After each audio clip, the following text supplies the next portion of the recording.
Yun guys, so back to back tayo, no? So katatapos lang natin gawin yung Windows laptop, yung HP G40 na merong sabi ng customer company lockdown, no? So pinaba-bypass niya.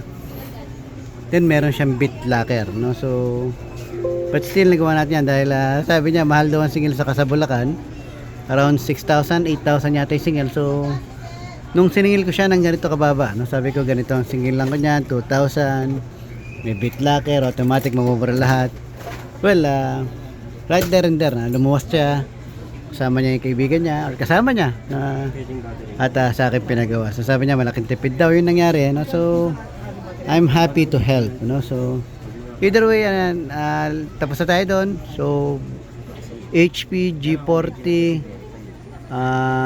with BitLocker. Sabi niya company lock dahil galing daw sa kumpanya, pero sabi niya bayad na rin, no? So and it turns out na wala namang bias lock, so medyo hindi tayo nahirapan doon. So yan yung kadalasan po natatanggap natin sa WhatsApp Bob. Then this one, no? So this one is a MacBook Air. Sabi niya nakapending daw to sa kasamahan ko rito sa Farmers Plaza. Unfortunately, kailangan niya daw yung MacBook, no? Only there and there na sinabi niya sa akin na nandito lang pala sa Farmers yung unit. Sabi ko baka magalit, no? So anyway, finick up niya, kinuha niya, pinulaut niya yung unit dahil kailangan niya magawa, no? Ito lang talaga yung status niya.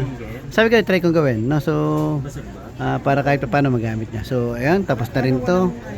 So set up na lang natin to. So but basically at least magandang balita, gawa na rin to. So yun guys, so kung may MacBook kayo, kung meron kayong laptop na may BIOS lock, kung meron kayong mga MacBook na may error, software, hardware, dali nyo po sa shop ni WhatsApp Bob. Yan na yung hihintayin ko po kayo guys.